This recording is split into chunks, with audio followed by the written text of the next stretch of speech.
अस्सलामुअलैकुम and welcome to मजीज़ academy. तो आज हम BSc nursing GPT and pharm D की प्रिपरेशन के हवाले से प्रैक्टिस शीट चैप्टर नंबर 1 की देखेंगे, जिसमें से हम कंप्लीट एमसीक्यूज़ जो हैं चैप्टर नंबर 1 के देखेंगे। कंप्लीट इन्हें सॉल्व करेंगे, रीड आउट करूँगा मैं आपके लिए, और इनके सही आंसर्स जो हैं, करेक्ट आंसर्स जो हैं, हम तलाश करेंगे।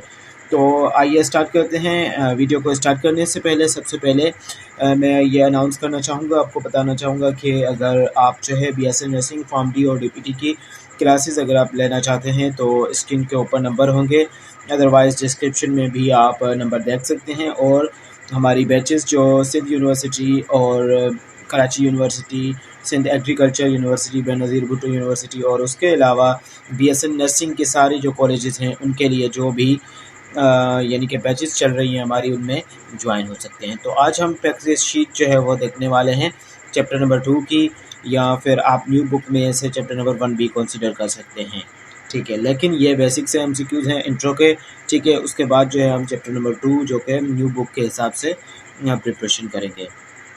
तो आइए रीड आउट करते हैं सबसे पहले एमसीक्यूज़ नंबर 1 को, जो कि है till now scientist have discovered, यानी कि अब तक साइंटिस्ट जो हैं वो डिस्कवर कर चुके हैं, एंड नेम्ड और नाम दे चुके हैं, dash species of living organisms, यानी कि अभी तक हमारे बायोलॉजिस्ट या फिर आप साइंटिस्ट कह सकते हो, उन्होंने कितने मिलियन स्पीशीज़ को, कितनी उनकी तादाद एग्जिट हमने बतानी है कि कितनी स्पीशीज़ को जो है अभी तक डिस्कवर कर लिया है और उनको नाम दे चुके हैं वो। तो आलमोस्ट जो है वो इसमें ऑप्शन नंबर ए जो है वो करेक्ट है। आलमोस्ट 1.5 मिलियन स्पीशीज़ को वो नाम दे चुके हैं और उन्हें डिस्कवर कर चुके हैं। तो यहाँ पे हम स्पीशी, यहाँ पे आपको वर्ड जो है काफ़ी स्टूडेंट को तंग कर सकता है कि स्पीशी क्या होते हैं, जिनकी बेसिक से बायो ही वीक होती है वो यहाँ पे समझ लें कि स्पीशी यानी कि ऐसे लिविंग ऑर्गेनिज्म जो मार्फोलॉजिकली यानी कि शेप में भी सेम हो, ठीक है, उनके स्ट्रक्चर सेम हो, जैसे हम ह्यूमन जो हैं वो एक जैसे दिखाई देते हैं, और वो क्या हों, ठीक है। एक पॉइंट यहाँ पे याद रखें कि स्पीशीज़ यानी कि वो एनिमल्स जो स्ट्रक्चर में सेम हो, मार्फोलॉजिकली वो सेम हो, और क्या शो कर रहे हों, वो अपनी ऑफस्प्रिंग जो है वो आगे प्रोड्यूस भी कर पा रहे हों, यानी कि फर्टाइल हों। तो उन लिविंग ऑर्गेनिजम्स को जो है वो स्पीशीज़ कहा जाता है, ठीक है। तो साइंटिस्ट ने अभी तक जो है वो 1.5 मिलियन स्पीशीज़ को डिस्कवर कर लिया है। उसके बाद हम देखेंगे एमसीक्यूज़ नंबर 2 को, जो कि है द स्मॉलेस्ट बैक्टीरिया मयर्स। अब हमारा स्मॉलेस्ट जो है लिविंग ऑर्गेनिज्म आप कह सकते हैं कि लिविंग चीज़ जो है, जैसे आप माइक्रोब्स भी कह सकते हैं। बैक्टीरिया, फंजी और वायरस को हम माइक्रोब्स कंसीडर करते हैं। तो माइक्रोब्स यानी कि छोटे से छोटा माइक्रोब जो है वो हम बैक्टीरिया को कहते हैं, और बैक्टीरिया को देखने के लिए हमें माइक्रोस्कोप की ज़रूरत पड़ती है। तो इसकी साइज़ जो होती है वो होती है 0.0001 मिलीमीटर। तो इतनी छोटी साइज़ होती है। अगर लार्जेस्ट यानी कि लार्जेस्ट माइक्रोब की बात की जाए तो फंजी जो है यानी कि फंजाई सारों में से माइक्रोब्स में से लार्जेस्ट होता है। उसके बाद हम देखेंगे एमसीक्यूज़ नंबर 3 को, जो कि है द लार्जेस्ट व्हेल मयर्स। अब जो कि लार्जेस्ट एनिमल है ऑफ द वर्ल्ड, जिसे आप ब्लू व्हेल भी कह सकते हो या व्हेल, उसकी जो है वो साइज़ कहाँ पे कितनी होगी, तो उसकी मैक्सिमम साइज़ जो है वो 40 मीटर होगी, ओके।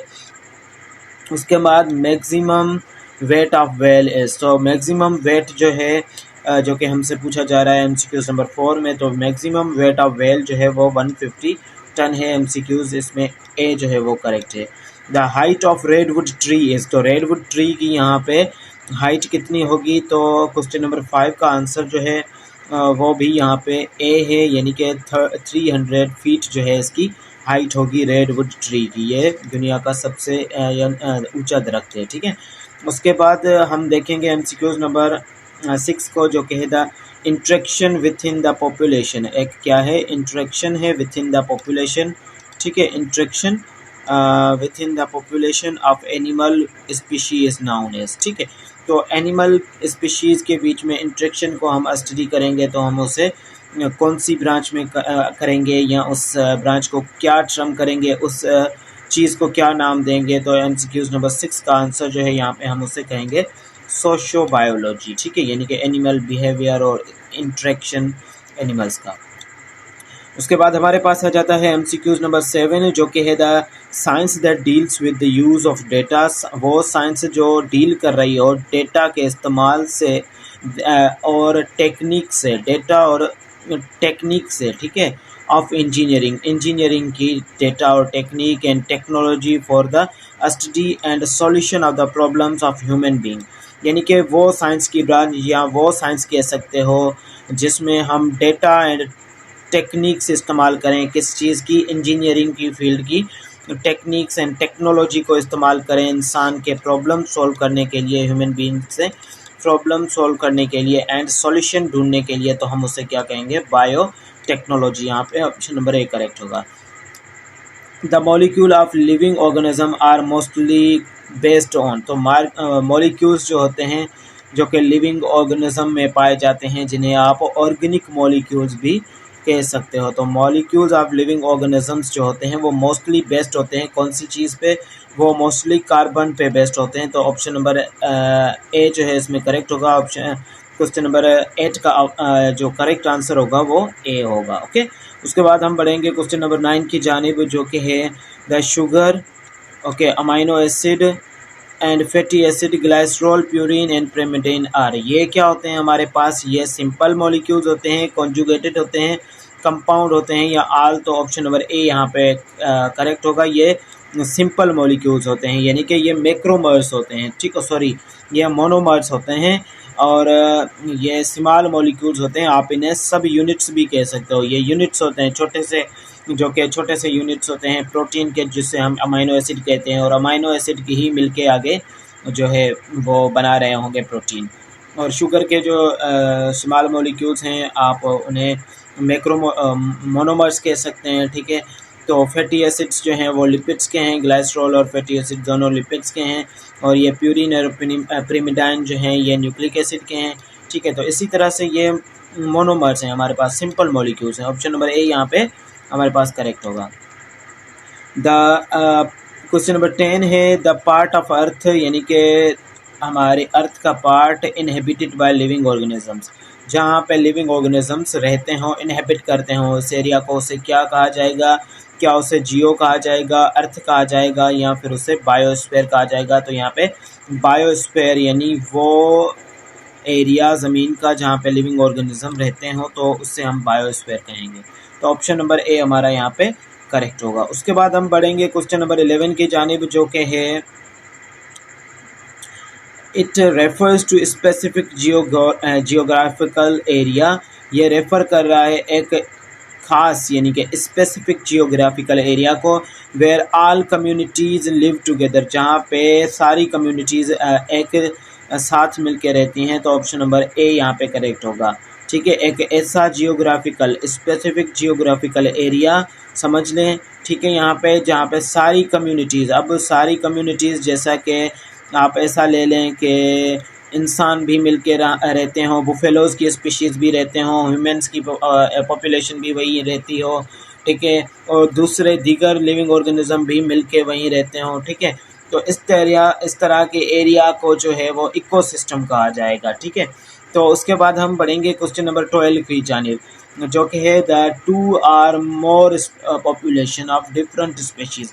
अब एक से ज़्यादा स्पीशीज़ हैं, ठीक है, जैसे कि आप एग्जांपल ले लें कि डॉग्स की स्पीशीज़ हैं या बुफेलोज़ की हैं और ह्यूमन्स की हैं, ये एक से ज़्यादा स्पीशीज़ हैं।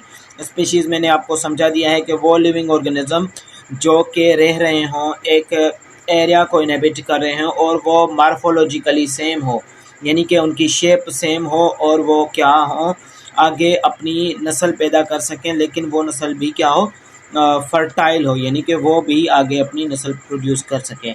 तो उस चीज़ को हम स्पीशीज़ कहेंगे, ठीक है बेटा। तो यहाँ पे 2 और more population of different species, दो, अब पॉपुलेशन किसे कहते हैं, वो चीज़ जहाँ पे इस किसी भी एक स्पीशी की मेंबर्स रहते हों, उसे पॉपुलेशन कहेंगे।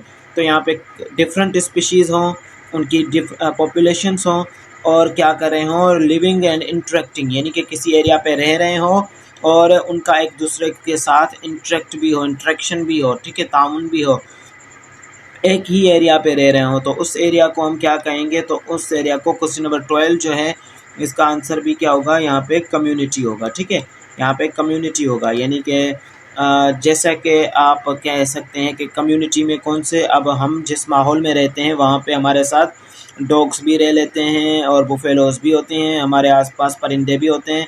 तो ये डिफरेंट स्पेशीज़ हैं और हमारे साथ ही रह रहे हैं और हम क्या हैं, एक एरिया में रह रहे हैं, तो इसको हम कम्युनिटी कहेंगे। उसके बाद नेक्स्ट क्वेश्चन को देखेंगे, क्वेश्चन नंबर 13 को, जो कि है मेंबर्स ऑफ सेम, यानी कि मेंबर्स हों सेम स्पीशीज़ के, एक एरिया पे रह रहे हो, तो उससे क्या कहेंगे, पॉपुलेशन कहेंगे। ठीक है, तो ऑप्शन नंबर ए यहाँ पे करेक्ट होगा। उसके बाद टेंटेटिव स्टेटमेंट, एक ऐसी स्टेटमेंट जो कि अभी टेस्ट होनी है, अभी उसे चेक किया जाना है, यानी कि वो कच्ची इन्फॉर्मेशन है, आप ऐसे कह सकते हो कि रॉ इन्फॉर्मेशन है। ठीक है, यहाँ पे मैंने वर्ड जो यूज़ किया है, हो सकता है उर्दू वालों को ज़रा समझ में नहीं है, तो यहाँ पे रॉ इन्फॉर्मेशन कह सकते हो, अभी वो पक्की नहीं है, टेस्ट की जानी है। ठीक है, tentative statement of scientist is termed as, तो वहाँ पर उसे हाइपोथेसिस कहेंगे। एक ऐसी स्टेटमेंट जो साइंटिस्ट देते हैं किसी ऑब्जर्वेशन के रिलेटेड, तो उसे जो कि अभी टेस्ट की जानी हो और वो अथेंटिक ना हो, तो उसे हाइपोथेसिस कहते हैं। ठीक है, ऑप्शन नंबर ए यहाँ पे करेक्ट होगा। क्वेश्चन नंबर 15 की जानिब बढ़ेंगे, जो कि है efforts to prove or disprove, यानी कि कोशिशें प्रूव करने की और गलत साबित करने की, किसको, हाइपोथेसिस को। अब हाइपोथेसिस किसी भी चीज़ को ऑब्जर्व करके, देख के, फिर जो साइंटिस्ट अपने ही दिमाग में ख्याल जनरेट करते हैं, उसे हाइपोथेसिस कहा जाता है। ठीक है, अब किसी भी हाइपोथेसिस को गलत या सही करने का ख्याल कैसे किया जाता है, किस रीजनिंग के तहत, कौन से जो है हमारे टूल के तहत किया जाता है, तो यहाँ पे ऑप्शन नंबर ए जो है वो करेक्ट होगा, इंडक्टिव रीजनिंग। ओके, ये एक तरह की रीजनिंग होती है, ये जनरल टू स्पेसिफिक होती है। ठीक है, इंडक्टिव रीजनिंग से हम क्या कर सकते हैं, एक या तो आइडिया, दो तरह की रीजनिंग होती है जिससे हम मज़ीद एक्सपेरिमेंट को अच्छा साबित करने के लिए एफर्ट्स करते हैं कि इसे सही होगा एक्सपेरिमेंट हमारा या गलत होगा। तो इस तरह के एक्सपेरिमेंट को परफॉर्म करने के लिए सबसे पहले जो है वो हमें रीजनिंग करनी चाहिए। रीजनिंग फिर दो तरह की होती है, एक होती है स्पेसिफिक टू जर्नल एंड दूसरी होती है जर्नल टू स्पेसिफिक। तो उसको हम कहेंगे inductive reasoning and deductive reasoning. ठीक है, तो यहाँ पे ऑप्शन नंबर ए जो है इसमें करेक्ट होगा।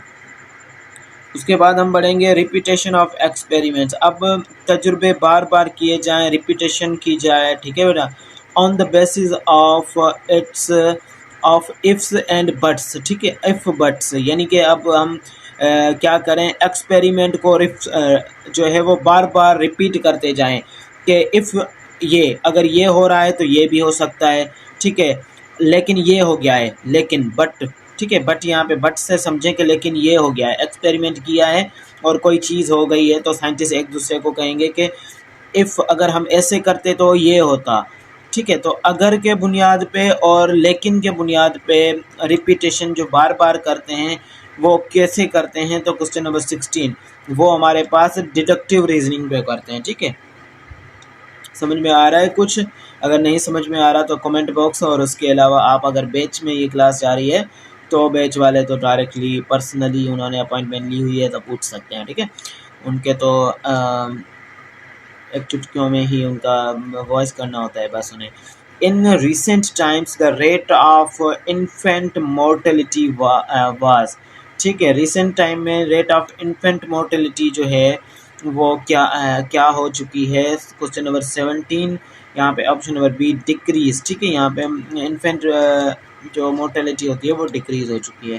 क्वेश्चन नंबर 17 हो चुका है, 18 को देखेंगे। The reduction in mortality and the morbidity is mainly due to, ये इतने ज़्यादा इंपॉर्टेंट क्वेश्चन नहीं है लेकिन हम रिवाइज कर सकते हैं और इन्हें, ताकि ये कहीं भी पूछे जा सकते हैं, ना सिर्फ के BSN में और आगे भी, क्योंकि यहाँ पे आपको जनरल यूनिवर्सिटीज़ की, सारी यूनिवर्सिटीज़ की प्रिपरेशन करवाई जा रही है, तो हमने सारा कुछ कवर करना है। क्वेश्चन नंबर 18 का जवाब जो है वो बोथ। ठीक है, क्वेश्चन नंबर 18 का जवाब सी है, क्योंकि ये इन्हें बहुत ही कम आते हैं, इसीलिए हम इसे रिपीट नहीं कर रहे। द वैक्सीनेशन वाज इंट्रोड्यूस, अब ट्रम वैक्सीनेशन जो था वो इंट्रोड्यूस करवाया था सर एडवर्ड जेनर ने। ठीक है, एडवर्ड जेनर ने ये कब करवाया था? तो ये I think option number C यहाँ पे करेक्ट नहीं है, ऑप्शन नंबर ए है 1795 में। ठीक है, लेकिन आपने कंफर्म करना है। ठीक है, इसमें मुझे ज़रा डाउट है, तो आप कंफर्म कर लें कि 1795 में किया था या कोई और ईयर था, लेकिन ट्रम वैक्सीन जो था वो सर एडवर्ड जेनर ने दिया था। केमिकल सब्सटेंस, अब ऐसे केमिकल सब्सटेंसेस जो कि क्या हैं, which are low in concentration, जो कि लो होंगे कंसंट्रेशन में, and inhibit the growth of micro organism. अब ऐसे केमिकल सब्सटेंस जो कि कंसंट्रेशन में कम होंगे, लो होंगे, और माइक्रोब्स को, माइक्रो ऑर्गेनिज्म, वो माइक्रो ऑर्गेनिज्म जो डिजीज़ पैदा करते हैं, काज करते हैं ह्यूमन बॉडी में या किसी भी अदर लिविंग ऑर्गेनिज्म में, हम उसे क्या कहते हैं? पैथोजन कहते हैं। और ये पैथोजन को क्या करते हैं? ऐसे केमिकल्स जो पैथोजन की ग्रोथ को रोक दें। ठीक है, इनहिबिट का मतलब होता है रोकना, तो ग्रोथ को रोक दें या फिर क्या करें, या फिर उसे किल कर दें, तो हम उन्हें एंटीबायोटिक्स कहेंगे। ठीक है, तो क्वेश्चन नंबर 20 जो है उसका आंसर ए है। उसके बाद एग्रेकस जो है ये एक मशरूम है, इसको हम मशरूम के नाम से जानते हैं, ये खाते भी हैं, तो ये फंजी का एग्जाम्पल है, ऑप्शन नंबर सी इसमें करेक्ट आंसर। उसके बाद हम बढ़ेंगे द नेक्स्ट क्वेश्चन की जानिब, जो कि है yeast is the most popular fungus. अब यीस्ट हमारे पास क्या है? ये मोस्ट पॉपुलर क्या है? फंगस है। इट इज़ सिंगल सेलुलर, यहाँ पे ये जो है वो सिंगल सेल्ड होती है। यीस्ट जो है हमारे पास सिंगल सेल्ड होती है। उसको बाद जो है हम एमसीक्यूज नंबर 23 को देखेंगे। साइनोबैक्टीरिया इज एग्जाम्पल, तो साइनोबैक्टीरिया प्रोटिस्ट नहीं है। ठीक है, तो ये हम क्रॉस लगा देंगे, और ये फंजाई भी नहीं आता। इससे ओल्ड नेम जो है साइनोबैक्टीरिया का वो ब्लू ग्रीन एल्जी है, लेकिन यहाँ पे इसे फंजी भी कंसीडर नहीं किया जाता, तो हम यहाँ पे इसे मोनेरा में डालते हैं। किंगडम मोनेरा में इसे सबसे पहले लगाया गया था। ठीक है, जहाँ पे जो है साइनोबैक्टीरिया को ब्लू ग्रीन एल्जी भी कहा जाता है, ये भी आपको जो है मालूम होना चाहिए। क्वेश्चन नंबर 24 जो है वो है first antibiotic was developed was, तो पहली जो एंटीबायोटिक पैदा की गई थी, बनाई गई थी। ठीक है, एंटीबायोटिक जो होती है वो माइक्रोब्स की ग्रोथ को रोक देती है या फिर उन्हें किल कर देती है, तो वो पेंसिलिन से बनाई गई थी। अब पेंसिलिन नोटेटम से 1928 को बनाई गई थी। ठीक है, penicillin notatum was isolated from, तो इसे किस चीज़ से निकाला गया था, किस चीज़ से आइसोलेट किया गया था? तो वो एक फंगस से आइसोलेट किया गया था। उसके बाद देखेंगे नेक्स्ट क्वेश्चन को। फ्लेमिंग, फ्लोरे एंड चेन, ये 3 साइंटिस्ट थे जिन्होंने पेंसिलिन को बनाया था। क्रेडिट फॉर डेवलपमेंट ऑफ, तो इन्हें क्रेडिट दिया जाता है कौन सी चीज़ की डेवलपमेंट के लिए? तो वो जो है हमारे पास एंटीबायोटिक इसका करेक्ट आंसर होगा क्वेश्चन नंबर 26 का। उसके बाद क्वेश्चन नंबर 27 की तरफ आएंगे। Disease of, treatment of disease by chemicals, अगर हम किसी भी डिजीज़ का केमिकल्स के ज़रिए, ठीक है, ड्रग्स के ज़रिए और मेडिसिन के ज़रिए ट्रीटमेंट कर रहे हैं, तो उसे कीमोथेरेपी कहा जाता है। ऑप्शन नंबर सी यहाँ बी जो है करेक्ट होगा। Treatment of cancer and tumour, अब कैंसर और ट्यूमर का ट्रीटमेंट जो होता है वो किस चीज़ से होता है? रेस के थ्रू होता है, तो इससे हम कहेंगे रेडियोथेरेपी।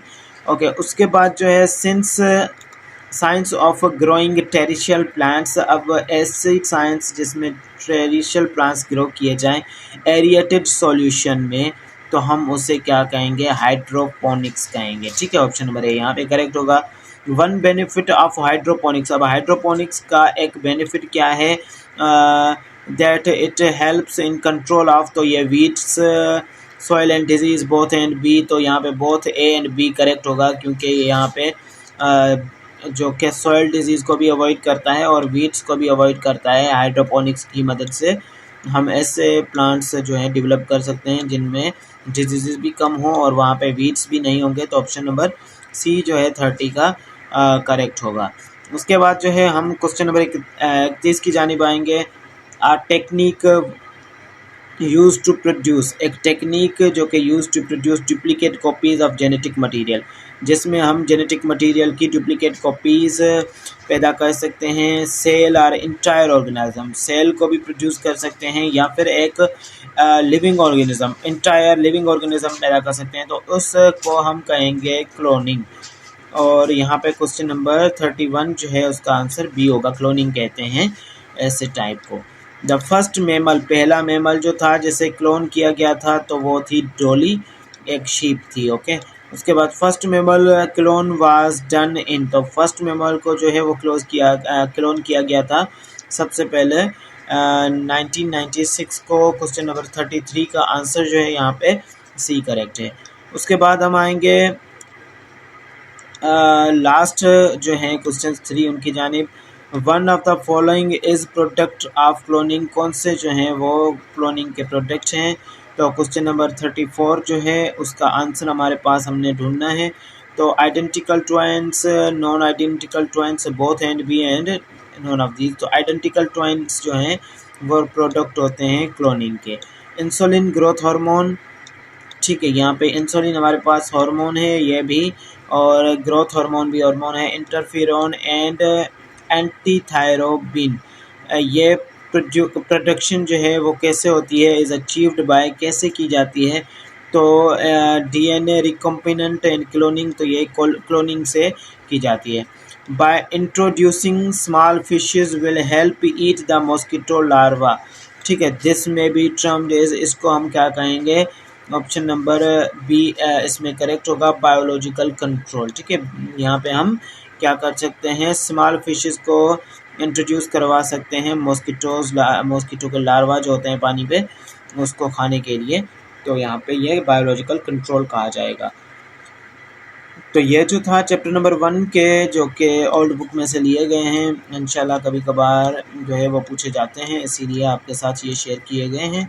ठीक है, आई होप के ये आपको हेल्प करेगा बीएससी नर्सिंग के लिए और उसके अलावा सिंध एग्रीकल्चर यूनिवर्सिटी के लिए, और वो सारी यूनिवर्सिटीज़ जैसे कि कराची यूनिवर्सिटी जिसमें बायोलॉजी, केमिस्ट्री और फिज़िक्स जो हैं एंट्री टेस्ट में पूछे जाते हैं। तो आई होप आपको ये लेक्चर समझ में आया होगा। मिलते हैं नेक्स्ट लेक्चर में। अल्लाह हाफिज़।